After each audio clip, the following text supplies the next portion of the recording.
Saya Muhammad Pujan Panani, NPM 19640090. Saya dari Universitas Islam Kalimantan Muhammad Arsyad Al-Banjari Banjarmasin. Di sini saya akan menjelaskan tentang K3 dan hukum ketenagakerjaan. Untuk penjelasannya lebih lanjut, silakan tonton video berikut ini.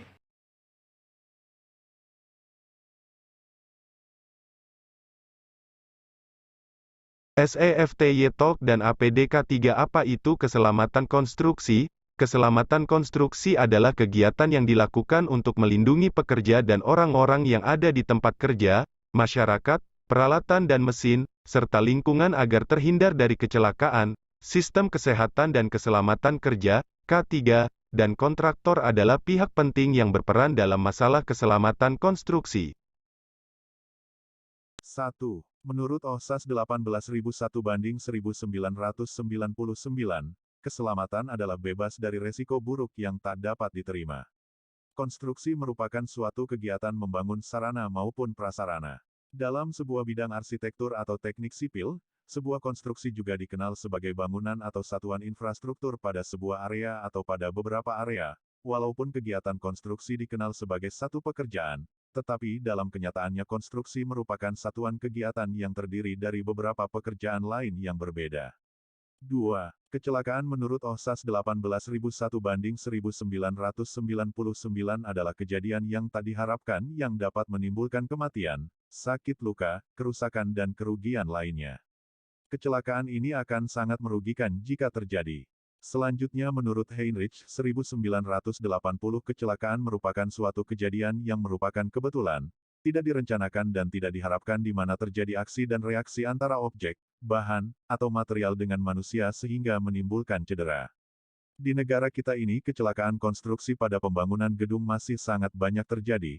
Berbagai kecelakaan konstruksi diberitakan media seperti peristiwa Ruko Samarinda 2014 dan Gor Koja 2013. Biaya K3 adalah biaya untuk melakukan pencegahan akan terjadinya kecelakaan kerja. Didapat setelah melakukan identifikasi bahaya terhadap kegiatan, rencana kegiatan yang akan dilaksanakannya, termasuk biaya-biaya persiapan sebelum pelaksanaan pekerjaan dimulai. Dalam Permen PU Nomor 09 Tahun 2008 tentang Pedoman Penyelenggaraan SMK 3 Konstruksi Bidang Pekerjaan Umum, pada pasal 9 ayat 3 disebutkan bahwa Satker wajib memperhitungkan biaya penyelenggaraan SMK 3 Konstruksi Bidang Pekerjaan Umum dalam organisasi pengguna jasa pada DIPA Satuan Kerja. Kemudian dalam organisasi pengguna jasa juga perlu ada pelatihan dan sosialisasi K3 agar semua personil paham dan siap menghadapi kondisi darurat seperti kebakaran atau jika terjadi kecelakaan kerja. Di samping itu juga pengguna jasa perlu mempunyai alat pelindung diri, APD, untuk inspeksi ke lapangan ke lokasi pekerjaan yang sedang dilaksanakan oleh penyedia jasa.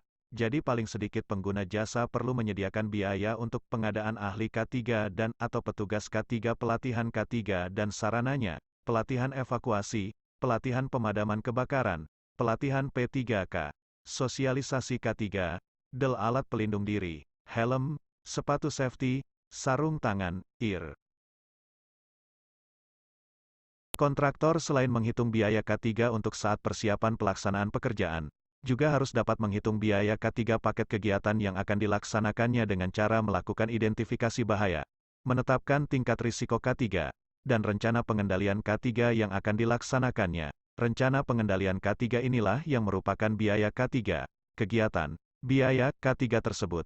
Ada yang melekat langsung pada kegiatan yang akan dilaksanakannya, sehingga jika tidak dilaksanakan pekerjaan tidak mungkin bisa dilaksanakan. Contohnya pemasangan turap pada pekerjaan galian tanah berpasir yang mudah longsor. Galian tersebut tidak akan bisa dilaksanakan jika turap tidak dibuat. Biaya pembuatan, pengadaan turap tersebut menjadi satu kesatuan dengan harga satuan dari paket pekerjaan tersebut. Manfaat-manfaat dari penelitian ini adalah mengetahui standar biaya yang diperlukan dalam pekerjaan konstruksi pada struktur gedung untuk menjamin keselamatan pekerja, masyarakat, properti, dan lingkungan sehingga dapat digunakan sebagai salah satu tolak ukur bagi pengerjaan proyek konstruksi selanjutnya. Kesimpulan keselamatan adalah bebas dari resiko buruk yang tak dapat diterima. Konstruksi merupakan suatu kegiatan membangun sarana maupun prasarana dalam sebuah bidang arsitektur atau teknik sipil. Sebuah konstruksi juga dikenal sebagai bangunan atau satuan infrastruktur pada sebuah area atau pada beberapa area. Walaupun kegiatan konstruksi dikenal sebagai satu pekerjaan, tetapi dalam kenyataannya konstruksi merupakan satuan kegiatan yang terdiri dari beberapa pekerjaan lain yang berbeda.